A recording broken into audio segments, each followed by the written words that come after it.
7640 Configuring Windows Server 2008 Active Directory എന്നുള്ള ഈ കോഴ്സിന് നമ്മൾ ഒരു 61 വീഡിയോയിൽ മലയാളത്തിൽ ക്രിയേറ്റ് ചെയ്തിട്ടുണ്ട്.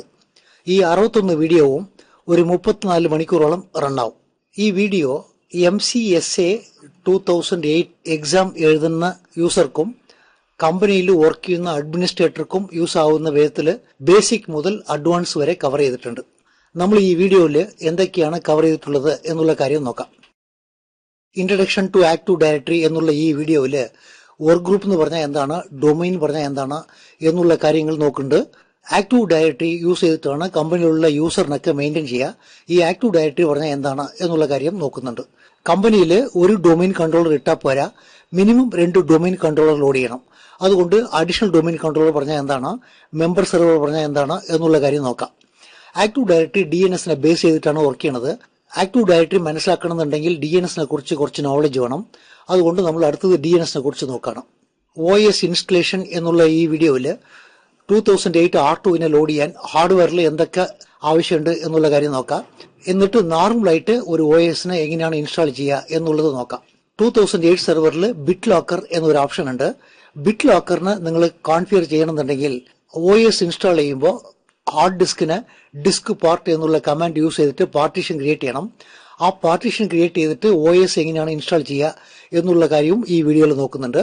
Active directory part 1 2008 operating system load ചെയ്ത പിന്നെ ഇനിഷ്യൽ കോൺഫിഗറേഷൻ ടാസ്ക് നമ്മൾ ചെയ്യണം. അതായത് സെർവറിൽ ആദ്യമായിട്ട് ചെയ്യേണ്ട കാര്യങ്ങളൊക്കെ ചെയ്യണം.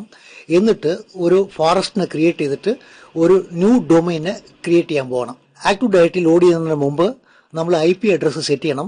IP അഡ്രസ്സ് സെറ്റ് ചെയ്ത പിന്നെ ആക്റ്റീവ് ഡയറക്ടറി ലോഡ് ചെയ്യാൻ പോകണം. പാർട്ട് 2 ആക്റ്റീവ് ഡയറക്ടറി ലോഡ് ചെയ്ത പിന്നെ ഫയൽസ് ഒക്കെ എവിടെയാണ് ലോഡ് ആയിട്ടുള്ളത് എന്നുള്ള കാര്യം നോക്കാം. ഗ്രൂപ്പ് പോളിസീനെ യൂസ് ചെയ്തിട്ട് ആക്റ്റീവ് ഡയറക്ടറിയിൽ കുറച്ച് കാര്യങ്ങൾ നമ്മൾ ചെയ്യാൻ പോകണം. എന്നിട്ട് DNS എങ്ങനെയാണ് ലോഡ് ആയിട്ടുള്ളത് എന്നുള്ള കാര്യം നോക്കാം. DNSൽ റിവേഴ്സ് ലുക്കപ്പ് സോൺ ക്രിയേറ്റ് ചെയ്യുന്നുണ്ട്. ഈ റിവേഴ്സ് ലുക്കപ്പ് സോൺ വർക്ക് ചെയ്യുന്നുണ്ടോ എന്ന് ചെക്ക് ചെയ്യാൻ വേണ്ടിയിട്ട് NS ലുക്കപ്പ് എന്നുള്ള കമാൻഡ് നമ്മൾ യൂസ് ചെയ്യാൻ പോകണം. ഈ മൂന്നാമത്തെ വീഡിയോയിൽ VMwareൽ എന്തൊക്കെ സെറ്റിംഗ് ചെയ്താൽ നിങ്ങൾക്ക് ഈ പ്രാക്ടിക്കൽ ചെയ്യാൻ പറ്റും എന്നുള്ള കാര്യം നോക്കാം.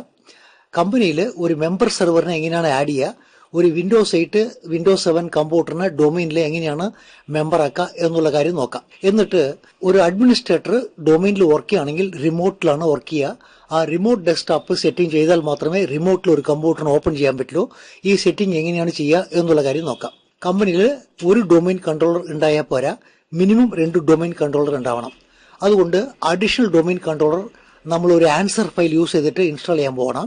അഡീഷണൽ ഡൊമൈൻ കൺട്രോളർ ലോഡ് ചെയ്ത പിന്നെ ഡൊമൈനിൽ ഒരു യൂസർ ലാഗിൻ ആവുമ്പോൾ എന്തൊക്കെയാണ് സംഭവിക്കുന്നത് എന്നുള്ളത് നോക്കാം. കമ്പനിയിൽ 2 ഡൊമൈൻ കൺട്രോളർ ലോഡ് ചെയ്ത് കഴിഞ്ഞാൽ 2 ഡൊമൈൻ കൺട്രോളറും ഈക്വൽ ആയിട്ട് വർക്ക് ചെയ്യണം.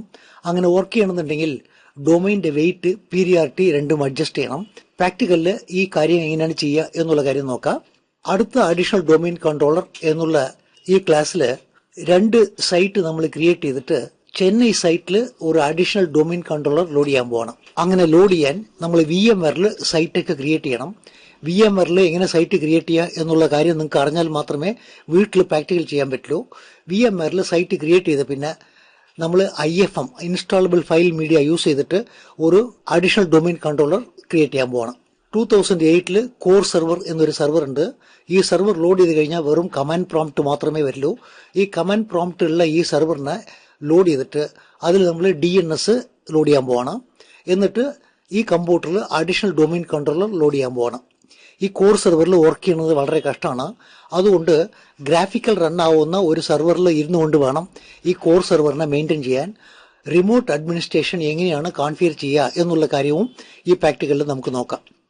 കമ്പനിയിൽ ആദ്യമേ 2003 സെർവറിൽ ആക്റ്റീവ് ഡയറക്ടറി റൺ ആവുകയാണെങ്കിൽ ആ 2003 സെർവറിന് 2008 സെർവറായിട്ട് നമുക്ക് അപ്ഗ്രേഡ് ചെയ്യണം. അങ്ങനെ അപ്ഗ്രേഡ് ചെയ്യാൻ എന്തൊക്കെ വർക്കാണ് ചെയ്യേണ്ടത് എന്നുള്ള കാര്യം ഈ ക്ലാസ്സിൽ നോക്കാം. കമ്പനിയിൽ ഒരു ചൈൽഡ് ഡൊമൈൻ ലോഡ് ചെയ്യാൻ പറഞ്ഞാൽ നമ്മൾ ഒരു ചൈൽഡ് ഡൊമൈൻ ലോഡ് ചെയ്യണം. ചൈൽഡ് ഡൊമൈൻ ലോഡ് ചെയ്യുമ്പോൾ DNS ഡെലിഗേഷൻ എങ്ങനെയാണ് ചെയ്യുക, ചൈൽഡ് ഡൊമൈനും പാരന്റ് ഡൊമൈനും ട്രാൻസിറ്റീവ് ട്രസ്റ്റ് എങ്ങനെയാണ് ക്രിയേറ്റ് ആവുന്നത് എന്നുള്ള കാര്യവും ഈ പ്രാക്ടിക്കലിൽ നോക്കാം. അടുത്ത വീഡിയോയിൽ ആക്റ്റീവ് ഡയറക്ടറി യൂസറുടെ പ്രോപ്പർട്ടിയിൽ എന്തൊക്കെ അട്രിബ്യൂട്ട് ഉണ്ട് അതൊക്കെ എങ്ങനെയാണ് സെറ്റ് ചെയ്യുക എന്നുള്ള കാര്യം നോക്കാം. കമ്പനിയിൽ ഒരു 50 യൂസർ അക്കൗണ്ട് ഒരുമിച്ച് ക്രിയേറ്റ് ചെയ്യണം എന്ന് പറയുകയാണെങ്കിൽ നമ്മൾ ടെംപ്ലേറ്റ് യൂസ് ചെയ്തിട്ടാണ് ക്രിയേറ്റ് ചെയ്യുക. ടെംപ്ലേറ്റ് എങ്ങനെയാണ് ക്രിയേറ്റ് ചെയ്യുക, DSAdd എന്നുള്ള കമാൻഡ് യൂസ് ചെയ്തിട്ട് യൂസർ എങ്ങനെയാണ് ക്രിയേറ്റ് ചെയ്യുക, ഒരേ സമയത്ത് ഒരു 100 യൂസറിനെ ക്രിയേറ്റ് ചെയ്യണമെന്നുണ്ടെങ്കിൽ നമ്മൾ എക്സലിൽ യൂസറുടെ നെയിം ടൈപ്പ് ചെയ്തിട്ട് DSAdd എന്നുള്ള കമാൻഡ് യൂസ് ചെയ്തിട്ടാണ് ക്രിയേറ്റ് ചെയ്യുക. ഈ പ്രാക്ടിക്കലിൽ ആ കാര്യങ്ങളൊക്കെ നമുക്ക് നോക്കാം. ആക്റ്റീവ് ഡയറക്ടറിയിൽ LDIFDE CSVDE എന്ന 2 കമാൻഡ് ഉണ്ട്. ഈ കമാൻഡ് യൂസ് ചെയ്തിട്ട് യൂസറിനെ എങ്ങനെയാണ് ക്രിയേറ്റ് ചെയ്യുക എന്നുള്ള കാര്യം ഈ ക്ലാസ്സിൽ നമ്മൾ നോക്കുന്നുണ്ട്. യൂസറുടെ പാസ്വേഡ് പോളിസി എങ്ങനെയാണ് സെറ്റ് ചെയ്യുക, കമ്പനിയിൽ ഫൈൻ ഗ്രൈൻഡ് പാസ്വേഡ് പോളിസി എന്നൊരു പോളിസി ഉണ്ട്. ഈ പോളിസി യൂസ് ചെയ്തിട്ട് ചില യൂസർക്ക് മാത്രം പാസ്വേഡ് പോളിസിയിൽ നമ്മൾ ആൾട്രേഷൻ ഒക്കെ ചെയ്യാൻ പോകുന്നുണ്ട്. ഗ്രൂപ്പ്സിൽ local group, global group, universal group എന്ന ഗ്രൂപ്പൊക്കെ ഉണ്ട്. ഈ ഗ്രൂപ്പൊക്കെ എന്തിനാണ് ക്രിയേറ്റ് ചെയ്യണം, ഈ ഗ്രൂപ്പ് ക്രിയേറ്റ് ചെയ്തിട്ട് എങ്ങനെയാണ് വർക്ക് ചെയ്യുക എന്നുള്ള കാര്യം നോക്കാൻ പോകണം. കമ്പനിയിൽ കമ്പ്യൂട്ടറിനൊക്കെ ഡൊമൈനിൽ മെമ്പർ ആക്കണം. നോർമലായിട്ട് എങ്ങനെയാണ് ഡൊമൈനിൽ മെമ്പർ ആക്കുക, DJoin എന്നൊരു കമാൻഡ് ഉണ്ട്. ഈ കമാൻഡ് യൂസ് ചെയ്തിട്ട് നെറ്റ്വർക്കിൽ ലിങ്ക് ഇല്ലാത്ത ഒരു കമ്പ്യൂട്ടറിന് ഡൊമൈനിൽ മെമ്പർ ആക്കാൻ പറ്റും. അതായത് ഡൊമൈൻ കൺട്രോളറിനും ക്ലയന്റ് കമ്പ്യൂട്ടറിനും ലിങ്ക് ഉണ്ടാവില്ല. അങ്ങനത്തെ സിറ്റുവേഷനിൽ തന്നെ ഈ ക്ലയന്റ് കമ്പ്യൂട്ടറിന് ഡൊമൈനിൽ എങ്ങനെയാണ് മെമ്പർ ആക്കുക എന്നുള്ള കാര്യം നമുക്ക് നോക്കാം. ഡെലിഗേഷൻ എന്നുള്ള ഈ 2 ക്ലാസ്സിൽ കമ്പനിയിൽ എല്ലാ വർക്കും അഡ്മിനിസ്ട്രേറ്റർ ചെയ്യാൻ പറ്റില്ല. ഓരോ ഡിപ്പാർട്ട്മെന്റിന്റെ മാനേജറിനും ആ ഡിപ്പാർട്ട്മെന്റിലുള്ള യൂസറെ ക്രിയേറ്റ് ചെയ്യുക, പാസ്വേഡ് റീസെറ്റ് ചെയ്യുക എന്ന് നമ്മൾ ഡെലിഗേറ്റ് ചെയ്ത് കൊടുക്കണം. അതായത് പവറിന് ആ യൂസർക്കൊക്കെ കൊടുക്കണം. ആ കാര്യങ്ങൾ ഈ 2 പ്രാക്ടിക്കലിൽ നമ്മൾ നോക്കാൻ പോകണം. Windows 7, Windows 8 കമ്പ്യൂട്ടറിൽ ലോക്കൽ പ്രൊഫൈലിൽ എന്തൊക്കെ ഓപ്ഷൻ ഉണ്ട് എന്നുള്ള കാര്യം ഈ ക്ലാസ്സിൽ നോക്കുന്നുണ്ട്. കമ്പനിയിൽ റോമിംഗ് പ്രൊഫൈൽ ക്രിയേറ്റ് ചെയ്യണം എന്ന് പറഞ്ഞാൽ ഡൊമൈൻ കൺട്രോളറിൽ റോമിംഗ് പ്രൊഫൈൽ ക്രിയേറ്റ് ചെയ്യണം. റോമിംഗ് പ്രൊഫൈൽ എങ്ങനെയാണ് ക്രിയേറ്റ് ചെയ്യുക എന്നുള്ള കാര്യം ഈ ക്ലാസ്സിൽ നോക്കാം. ഒരേ അക്കൗണ്ടിന് 2-3 യൂസർ യൂസ് ചെയ്യുകയാണെങ്കിൽ നമ്മൾ മാൻഡേറ്ററി പ്രൊഫൈൽ ക്രിയേറ്റ് ചെയ്യണം. ആക്റ്റീവ് ഡയറക്ടറിയിൽ ഈ പ്രാക്ടിക്കലിൽ നമ്മൾ മാൻഡേറ്ററി പ്രൊഫൈൽ ക്രിയേറ്റ് ചെയ്യാൻ പോവാണ്. കമ്പനിയിൽ വർക്ക് ചെയ്യുന്ന എല്ലാ യൂസറുടെയും ഫോൾഡറിന് ഫയൽ സെർവറിലേക്ക് നമ്മൾ റീഡയറക്ട് ചെയ്യണം. അങ്ങനെ റീഡയറക്ട് ചെയ്താൽ മാത്രമേ കമ്പനിയിൽ അഡ്മിനിസ്ട്രേറ്ററിനെ ഈസി ആയിട്ട് ബാക്കപ്പ് ചെയ്യാൻ പറ്റുള്ളൂ. അതുകൊണ്ട് ആക്റ്റീവ് ഡയറക്ടറിൽ ഫോൾഡർ റീഡയറക്ഷൻ എങ്ങനെയാണ് ചെയ്യുക എന്നുള്ള കാര്യം ഈ പ്രാക്ടിക്കലിൽ നമ്മൾ നോക്കും. Domain function level, forest function level, ഈ രണ്ടിനും എന്താണ് വ്യത്യാസം, കമ്പനിയിൽ ഈ domain function level, forest function level എങ്ങനെയാണ് സെറ്റ് ചെയ്യുക എന്നുള്ള കാര്യം ഈ 2 പ്രാക്ടിക്കലിൽ നോക്കും. Local group policy, Windows XP, Windows 7, Windows 8 നമ്മൾ ലോക്കൽ ഗ്രൂപ്പ് പോളിസി യൂസ് ചെയ്തിട്ട് യൂസറിനെ കൺട്രോൾ ചെയ്യാൻ പറ്റും. XPയിൽ ഒരു ലോക്കൽ ഗ്രൂപ്പ് പോളിസി മാത്രമേ ക്രിയേറ്റ് ചെയ്യാൻ പറ്റുള്ളൂ.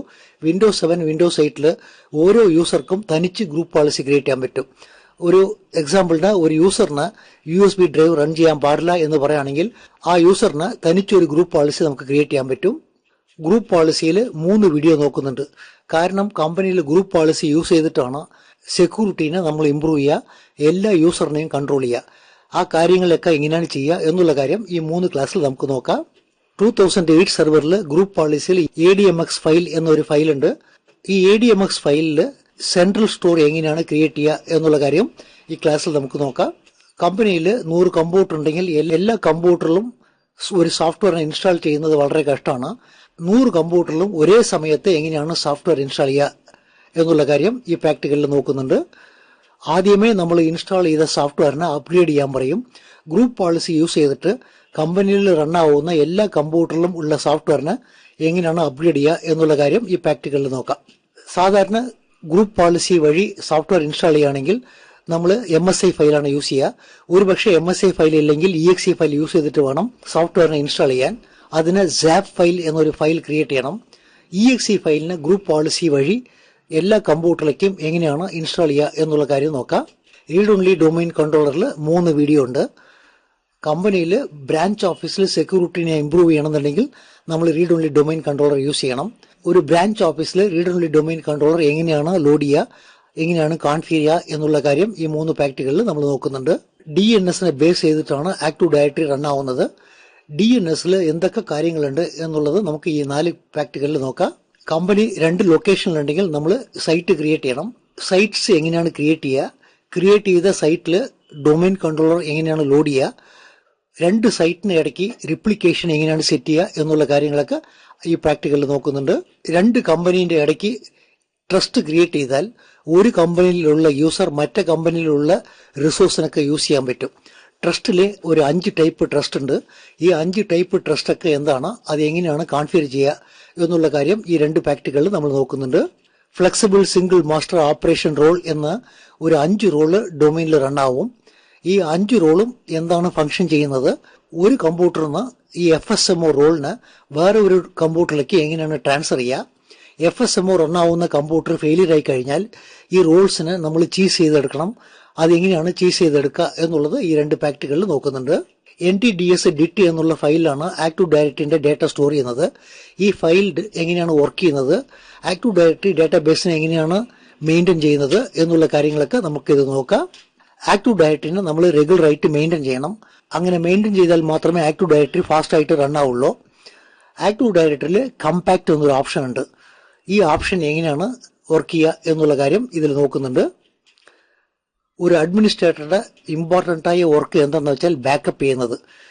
ബാക്കപ്പ് ചെയ്താൽ മാത്രം പോരാ, എടുത്തു വെച്ച ബാക്കപ്പിനെ നമ്മൾ എങ്ങനെയാണ് റിക്കവർ ചെയ്യുക എന്നുള്ള കാര്യം ഈ 3 ക്ലാസ്സിൽ നോക്കുന്നുണ്ട്. Active directory light weight directory service എന്നുള്ള ഈ 2 വീഡിയോയിൽ LDAP റോൾ എങ്ങനെയാണ് ലോഡ് ചെയ്യുക, LDAPൽ പാർട്ടീഷൻ എങ്ങനെയാണ് ക്രിയേറ്റ് ചെയ്യുക, LDAPൽ റിപ്ലിക്കേഷന് ബാക്കപ്പ് എല്ലാം എങ്ങനെയാണ് ചെയ്യുക എന്നുള്ള കാര്യം നമ്മൾ നോക്കാം. കമ്പനിയിൽ സെക്യൂരിറ്റിനെ ഇമ്പ്രൂവ് ചെയ്യണമെന്നുണ്ടെങ്കിൽ നമ്മൾ സർട്ടിഫിക്കറ്റ് യൂസ് ചെയ്യണം. സർട്ടിഫിക്കറ്റ് ലോഡ് ചെയ്തിട്ട് യൂസറിന് കമ്പ്യൂട്ടറിനൊക്കെ സർട്ടിഫിക്കറ്റ് എങ്ങനെയാണ് ഡിസ്ട്രിബ്യൂട്ട് ചെയ്യുക എന്നുള്ള കാര്യം ഈ 3 ക്ലാസ്സിൽ നോക്കുന്നുണ്ട്. Active directory rights management service, ഒരു ഫയലിനെ സെക്യൂർ ചെയ്യണമെന്നുണ്ടെങ്കിൽ പ്രത്യേകിച്ച് ഒരു ചില യൂസർ ആ ഫയലിന് ഓപ്പൺ ചെയ്യുക, മറ്റുള്ള യൂസറൊക്കെ ആ ഫയലിൽ ആൾട്ടർ ചെയ്യാൻ പാടില്ല എന്നൊക്കെ സെറ്റ് ചെയ്യണമെന്നുണ്ടെങ്കിൽ നമ്മൾ റൈറ്റ്സ് മാനേജ്മെന്റ് സർവീസ് യൂസ് ചെയ്തിട്ടാണ് കോൺഫിഗർ ചെയ്യുക. ഈ 2 ക്ലാസ്സിൽ നമ്മൾ RMS ലോഡ് ചെയ്തിട്ട് ഒരു ക്ലയന്റ് കമ്പ്യൂട്ടറിൽ എങ്ങനെയാണ് RMSനെ ആക്സസ് ചെയ്യുക എന്നുള്ള കാര്യങ്ങളൊക്കെ നോക്കുന്നുണ്ട്. Active directory federation service, 2 forest, അതായത് 2 വേറെ കമ്പനീന്റെ ഇടയ്ക്ക് ഒരു കൊളാബറേഷനിൽ വർക്ക് ചെയ്യണമെന്നുണ്ടെങ്കിൽ നമ്മൾ ഫെഡറേഷൻ സർവീസിനെ ലോഡ് ചെയ്യണം. ഈ ക്ലാസ്സിൽ ഫെഡറേഷൻ സർവീസിന്റെ ബേസിക് നോക്കാൻ പോവാണ്. ആക്റ്റീവ് ഡയറക്ടറി റൺ ആവുന്ന സെർവറുടെ പെർഫോമൻസിന് എങ്ങനെയാണ് ഇംപ്രൂവ് ചെയ്യുക, എങ്ങനെയാണ് മെയിൻറ്റെയിൻ ചെയ്യുക എന്നുള്ള കാര്യം നമ്മൾ ഈ ക്ലാസ്സിൽ നോക്കുന്നുണ്ട്. നമ്മൾ ഈ പ്രാക്ടിക്കൽ ചെയ്യുമ്പോൾ 2003 സെർവറിൽ റൗട്ടറിനെ ലോഡ് ചെയ്യും. അങ്ങനെ റൗട്ടറിനെ ലോഡ് ചെയ്യണമെന്നുണ്ടെങ്കിൽ 2003 ഓപ്പറേറ്റിംഗ് സിസ്റ്റം എങ്ങനെയാണ് ലോഡ് ചെയ്യുക, ലോഡ് ചെയ്ത 2003 ഓപ്പറേറ്റിംഗ് സിസ്റ്റത്തിൽ റൗട്ടർ എങ്ങനെയാണ് കോൺഫിഗർ ചെയ്യുക എന്നുള്ള കാര്യം ഈ ക്ലാസ്സിൽ നോക്കുന്നുണ്ട്. നിങ്ങൾ വീട്ടിൽ പ്രാക്ടിക്കൽ ചെയ്യണമെന്നുണ്ടെങ്കിൽ VMwareൽ വർക്ക് ചെയ്യാൻ അറിഞ്ഞാൽ മാത്രമേ പ്രാക്ടിക്കൽ ചെയ്യാൻ പറ്റൂ. VMware സോഫ്റ്റ്വെയർ ഇന്റർനെറ്റിൽ നിന്ന് 30 ഡേയ്സ് ട്രയൽ വേർഷൻ ഡൗൺലോഡ് ചെയ്യാൻ കിട്ടും. ഈ ട്രയൽ വേർഷനെ ഡൗൺലോഡ് ചെയ്തിട്ട് അതിൽ OS എങ്ങനെയാണ് ഇൻസ്റ്റാൾ ചെയ്യുക എന്നുള്ള കാര്യം ഈ ക്ലാസ്സിൽ നോക്കുന്നുണ്ട്. 2012 സെർവറിൽ Hyper-V എന്നൊരു സോഫ്റ്റ്വെയർ ഉണ്ട്. ഈ സോഫ്റ്റ്വെയർ എങ്ങനെയാണ് ലോഡ് ചെയ്യുക എന്നുള്ള കാര്യം നമ്മൾ ഈ ക്ലാസ്സിൽ നോക്കാം. ഈ 61 വീഡിയോവും വീട്ടിൽ നിന്ന് നിങ്ങൾ സ്വയം പഠിക്കാൻ പറ്റാവുന്ന വിധത്തിൽ വളരെ ബേസിക് നിന്ന് അഡ്വാൻസ് ലെവൽ വരെ കവർ ചെയ്തിട്ടുണ്ട്. ഈ വീഡിയോ നിങ്ങൾ മുഴുവൻ നോക്കിക്കഴിഞ്ഞാൽ MCSAയിൽ ആക്റ്റീവ് ഡയറക്ടറി എക്സാം എഴുതാൻ പറ്റും. കമ്പനിയിൽ വർക്ക് ചെയ്യാൻ ആവശ്യമുള്ള എല്ലാ കാര്യങ്ങളും ഈ വീഡിയോയിൽ പറഞ്ഞിട്ടുണ്ട്. ഈ വീഡിയോസിനെ കുറിച്ച് കൂടുതൽ കാര്യങ്ങൾ അറിയണമെന്നുണ്ടെങ്കിൽ ഈ വെബ്സൈറ്റിനെ നോക്കുക. ഈ 61 വീഡിയോയിൽ 18ാമത്തെ വീഡിയോ, അതായത് ലോക്കൽ പ്രൊഫൈൽ എന്നുള്ള വീഡിയോ യൂട്യൂബിൽ സാമ്പിൾ വീഡിയോ ആയിട്ട് ഫുൾ വീഡിയോ തന്നിട്ടുണ്ട്. ഈ വീഡിയോ നോക്കിയാൽ മറ്റുള്ള വീഡിയോവിന്റെ ക്വാളിറ്റി എങ്ങനെ ഉണ്ടാവും എന്നുള്ള കാര്യം നിങ്ങൾക്ക് മനസ്സിലാക്കാൻ പറ്റും. ഈ വീഡിയോ ആവശ്യമുള്ളവർ ഈ മൊബൈൽ നമ്പറിലേക്ക് കോൾ ചെയ്യുക, അല്ലെങ്കിൽ ഈ മെയിൽ അഡ്രസ്സിന് മെയിൽ ചെയ്യുക. Thank you.